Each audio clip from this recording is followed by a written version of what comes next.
Hello everyone. आज हम शुरू करने जा रहे हैं क्लास 6 की हिस्ट्री का चैप्टर 8। 7 चैप्टर हम पहले कंप्लीट कर चुके हैं। अब है चैप्टर 8, गांव, शहर और व्यापार। लोहार की दुकान पर प्रभाकर लोहारों को काम करते देख रहा था। एक छोटी सी बेंच पर कुल्हाड़ी और हंसिया जैसे कुछ औजार बेचने के लिए रखे थे। दूसरी ओर भट्टी जल रही थी। औजार बनाने के लिए 2 लोग लोहे की एक छड़ को गर्म कर उसे पीट रहे थे। प्रभाकर को ये सब बड़ा मज़ेदार लग रहा था। लोहे के औजार और खेती। लोहे का प्रयोग आज आम बात है। लोहे की चीज़ें हमारी रोज़मर्रा की ज़िंदगी का हिस्सा बन गई हैं। इस उपमहाद्वीप में लोहे का प्रयोग लगभग 3000 साल पहले शुरू हुआ। महापाषाण कब्रों में लोहे के औजार और हथियार बड़ी संख्या में मिले हैं। करीब 2500 वर्ष पहले लोहे के औजारों के बढ़ते प्रयोग का प्रमाण मिलता है। इनमें जंगलों को साफ करने के लिए कुल्हाड़ियाँ, जुताई के लिए हलों के फाल शामिल हैं। लोहे के फाल के इस्तेमाल से कृषि उत्पादन बढ़ गया। कृषि उत्पादन बढ़ाने के लिए उठाए गए अन्य कदम। सिंचाई। समृद्ध गांवों के बिना राजाओं तथा उनके राज्यों का बने रहना मुश्किल था। जिस तरह कृषि के विकास में नए औजार तथा रोपाई महत्वपूर्ण कदम थे, उसी तरह सिंचाई भी काफ़ी उपयोगी साबित हुई। इस समय सिंचाई के लिए नहरें, कुएं, तालाब तथा कृत्रिम जलाशय बनाए गए। ये औजार हैं हंसिया, कुल्हाड़ी और संडसी। इस चार्ट में तुम्हें सिंचाई से परिवर्तन दिखाए गए हैं। खाली स्थानों में सही वाक्यों को भरना है। लोगों द्वारा परिश्रम किया गया, किसानों को लाभ मिला क्योंकि अब उत्पादन की अनिश्चितता घटी। कर अदा करने के लिए किसानों का उत्पादन बढ़ाना था। राजाओं ने सिंचाई की योजना बनाई और धन खर्च किया। गाँव में कौन रहते थे? इस उपमहाद्वीप के दक्षिणी तथा उत्तरी हिस्सों के अधिकांश गांवों में कम से कम 3 तरह के लोग रहते थे। तमिल क्षेत्र में बड़े भूस्वामी को वेल्ला, साधारण हलवाहों को उणवार और भूमिहीन मजदूर दास, कैडसियार और आदिमई कहलाते थे। देश के उत्तरी हिस्से में गांव का प्रधान व्यक्ति ग्राम भोजक कहलाता था। अक्सर एक ही परिवार के लोग इस पद पर कई पीढ़ियों तक बने रहते थे, यानी कि यह पद आनुवंशिक था। ग्राम भोजक के पद पर आमतौर पर गांव का सबसे बड़ा भूस्वामी होता था। साधारणतः इनकी ज़मीन पर इनके दास और मजदूर काम करते थे। इसके अतिरिक्त प्रभावशाली होने के कारण प्राय राजा भी कर वसूलने का काम इन्हें ही सौंप देते थे। न्यायाधीश का काम कभी कभी पुलिस का काम भी करते थे। न्यायाधीश और कभी कभी पुलिस का काम भी करते थे। ग्राम भोजकों के अलावा अन्य स्वतंत्र कृषक भी होते थे जिन्हें गृहपति कहते थे। इनमें ज़्यादातर छोटे किसान ही होते थे। इसके अतिरिक्त कुछ ऐसे स्त्री पुरुष जिनके पास अपनी ज़मीन नहीं थी, इनमें दास कर्मकार आते थे। इन्हें दूसरों की ज़मीन पर काम करके अपनी जीविका चलानी पड़ती थी। अधिकांश गांवों में लोहार, कुम्हार, बढ़ई तथा बुनकर जैसे कुछ शिल्पकार भी होते थे। प्राचीनतम तमिल रचनाएं। तमिल की प्राचीनतम रचनाओं को संगम साहित्य कहते हैं। इनकी रचना करीब 2300 साल पहले की गई। इन्हें संगम इसलिए कहा जाता है क्योंकि मदुरै के कवियों के सम्मेलनों में इनका संकलन किया गया था।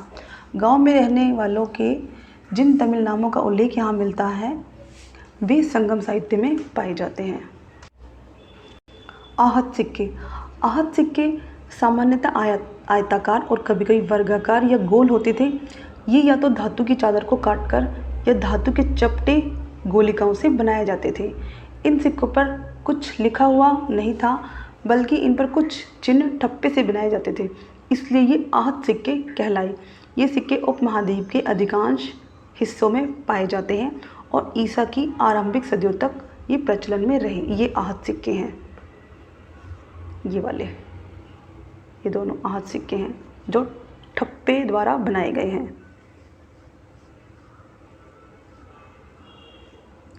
सिक्के। पुरातत्वविदों को इस युग के हजारों सिक्के मिले हैं। सबसे पुराने आहत सिक्के थे जो करीब 500 साल चले। ये चित्र इनका बता दिया मैंने। चांदी या तांबे के सिक्कों पर विभिन्न आकृतियों को आहत कर बनाए जाने के कारण इन्हें आहत सिक्के कहा गया।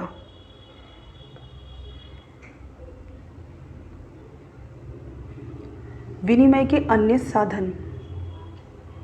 ये स्टोरी है, पोयम टाइप। नगर।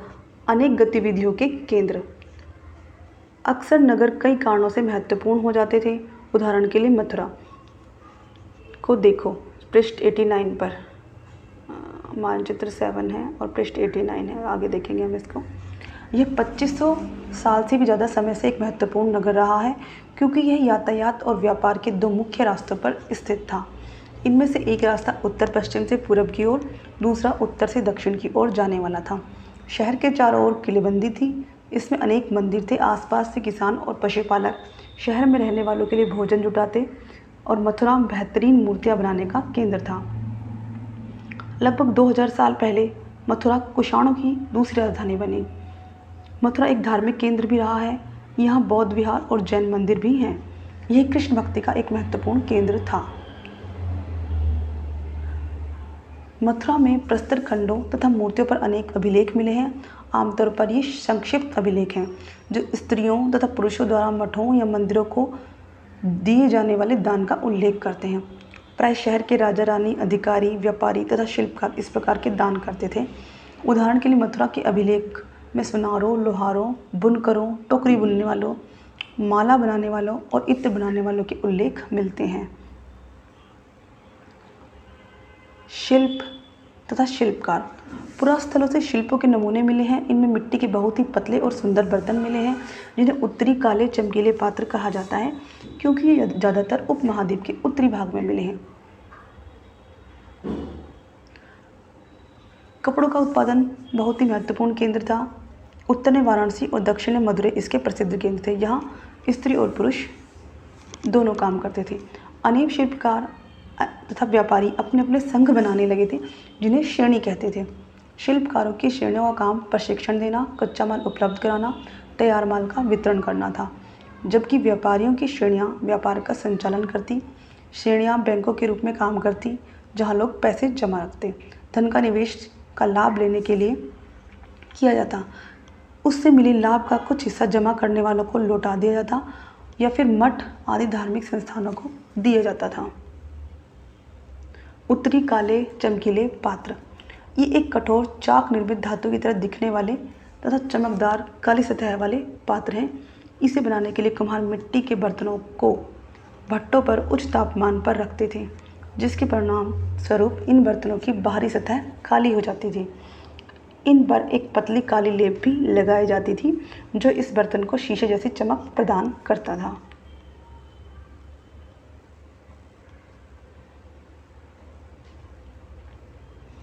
सूक्ष्म निरीक्षण अरिकामेडु। लगभग 2200 से 1900 साल पहले अरिकामेडु एक पतन था। यहाँ दूर दूर से आए जहाज़ों से सामान उतारे जाते थे। यहाँ ईंटों से बना एक ढांचा मिला है, जो संभवतः गोदाम रहा हो। यहाँ भूमध्य सागरीय क्षेत्र के एम्फोरा जैसे पात्र मिले हैं, जिनमें शराब या तेल जैसे तरल पदार्थ रखे जा सकते थे। इनमें दोनों तरफ से पकड़ने के लिए हत्थे लगे हैं। साथ ही यहाँ एरेटाइन जैसे मुहर लगे लाल चमकदार बर्तन भी मिले हैं। इन्हें इटली के एक शहर के नाम पर एरेटाइन पात्र के नाम से जाना जाता है। इसे मुहर लगे सांचे पर गीली चिकनी मिट्टी को दबाकर बनाया जाता था। अभिलेखित मिट्टी के बर्तन। कई बर्तनों पर ब्राह्मी लिपि में अभिलेख मिले हैं। प्रारंभ में तमिल भाषा के लिए इस लिपि का प्रयोग किया जाता था, इसलिए इन्हें तमिल ब्राह्मी अभिलेख भी कहा जाता है। कुछ ऐसे बर्तन भी मिले हैं जिनका डिज़ाइन तो रोम का था, किंतु वे यही बनाए जाते थे। यहाँ रोमन लैंप, शीशे के बर्तन तथा रत्न भी मिले हैं। साथ ही छोटे छोटे कुंड मिले हैं, जो संभवतः कपड़े की रंगाई के पात्र रहे होंगे। यहाँ पर शीशे और अर्ध बहुमूल्य पत्थरों से मनके बनाने के पर्याप्त साक्ष्य मिले हैं। व्यापार और व्यापारी।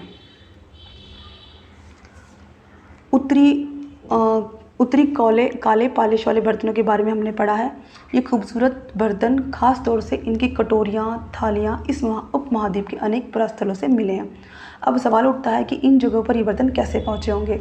अनुमान लगाया जाता है कि जहाँ ये बनते हैं वहाँ से व्यापारी इन्हें ले जाकर अलग अलग जगहों पर बेचते थे। दक्षिण भारत सोना, मसाले, खासतौर पर काली मिर्च तथा कीमती पत्थरों के लिए प्रसिद्ध था। काली मिर्च की रोमन साम्राज्य में इतनी मांग थी कि इसे काले सोने के नाम से बुलाते थे। व्यापारी इन सामानों को समुद्री जहाज़ों और सड़कों के रास्ते रोम पहुंचाते। दक्षिण भारत में ऐसे अनेक रोमन सिक्के मिले हैं जिससे अंदाज़ा लगाया जाता है कि उन दिनों रोम के साथ बहुत अच्छा व्यापार चल रहा था। व्यापारियों ने कई समुद्री रास्ते खोज निकाले। इनमें से कुछ समुद्र के किनारे चलते थे, कुछ अरब सागर और बंगाल की खाड़ी पार करते थे। नाविक मानसूनी हवा का फ़ायदा उठाकर अपनी यात्रा जल्दी पूरी कर लेते थे। वे अफ्रीका या अरब के पूर्वी तट से इस उपमहाद्वीप के पश्चिमी तट पर पहुंचना चाहते थे तो दक्षिणी पश्चिमी मानसून के साथ चलना पसंद करते थे। इन लंबी यात्राओं के लिए मजबूत जहाज़ों का निर्माण किया जाता था।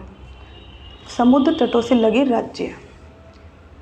इस उपमहाद्वीप के दक्षिणी भाग में बड़ा तटीय प्रदेश है। इनमें बहुत से पहाड़, पठार और नदी के मैदान हैं। नदियों के मैदानी इलाकों में कावेरी का मैदान सबसे उपजाऊ है। मैदानी इलाकों तथा तटीय इलाकों में सरदारों और राजाओं के पास धीरे धीरे काफ़ी संपत्ति और शक्ति हो गई। संगम कविताओं में मूवेंदार की चर्चा मिलती है। यह एक तमिल शब्द है जिसका अर्थ 3 मुखिया है। इसका प्रयोग 3 शासक परिवारों के मुखियाओं के लिए किया गया है। ये थे चोल, चेर, पांड्य, जो करीब 2300 साल पहले दक्षिण भारत में काफ़ी शक्तिशाली माने जाते थे। इन तीनों मुखियाओं के अपने 2-2 सत्ता केंद्र थे। इनमें से एक तटीय हिस्से में, दूसरा अंदरूनी हिस्से में था। इस तरह 6 केंद्रों में से 2 बहुत महत्वपूर्ण थे। एक चोलों का पत्तन पुहार या कावेरीपट्टनम, दूसरा पांड्यों की राजधानी मदुरै। ये मुखिया लोगों से नियमित कर के बजाय उपहारों की मांग करते थे। कभी कभी ये सैनिक अभियानों पर भी निकल पड़ते थे और आसपास के इलाकों से शुल्क वसूल कर लाते। इनमें से कुछ धन वे अपने पास रखते, बाकी अपने समर्थकों, नाते रिश्तेदारों, सिपाहियों और कवियों के बीच बांट देते। अनेक संगम कविताओं ने उन मुखियाओं की प्रशंसा में कविताएं लिखी हैं जिन्हें उन्हें कीमती जवाहरात, सोने, घड़े, हाथी, रथ या सुंदर कपड़े दिया करते थे। लगभग 200 वर्षों के बाद पश्चिमी भारत में सातवाहन नामक राजवंश का प्रभाव बढ़ गया। सातवाहनों का सबसे प्रमुख राजा गौतमी पुत्र श्री सातकर्णी था। उसके बारे में हमें उसकी मां गौतमी बलश्री द्वारा दिए गए एक अभिलेख से पता चलता है और वह और अन्य सभी सातवाहन शासक दक्षिणापथ के स्वामी कहे जाते हैं। दक्षिणापथ का शाब्दिक अर्थ दक्षिण की ओर जाने वाला रास्ता होता है। पूरे दक्षिणी क्षेत्र के लिए भी यही नाम प्रचलित था। श्री सातकर्णी ने पूर्वी, पश्चिमी और दक्षिणी तटों पर अपनी सेनाएं भेजी। रेशम मार्ग और कुषाण। कुछ शासक बड़े बड़े हिस्सों पर अपना नियंत्रण करना चाहते थे क्योंकि इस रास्ते पर यात्रा कर रहे व्यापारियों से उन्हें कर, शुल्क और तोहफों के जरिए लाभ मिलता था। इसके बदले ये शासक इन व्यापारियों को अपने राज्य से गुजरते वक्त लुटेरों के आक्रमण से सुरक्षा देते। सिल्क रूट पर नियंत्रण रखने वाले शासकों में सबसे प्रसिद्ध कुषाण थे। करीब 2000 साल पहले मध्य एशिया तथा पश्चिमोत्तर भारत पर इनका शासन था। पेशावर और मथुरा इनके 2 मुख्य शक्तिशाली केंद्र थे। तक्षशिला भी इनके ही राज्य का हिस्सा था। इनके शासनकाल में ही सिल्क रूट की एक शाखा मध्य एशिया से होकर सिंधु नदी के मुहाने के पत्तनों तक जाती थी। फिर यहाँ से जहाज़ों द्वारा रेशम पश्चिमी की ओर रोमन साम्राज्य तक पहुँचा था। हमारा chapter complete. Thank you so much. Please like, share and subscribe.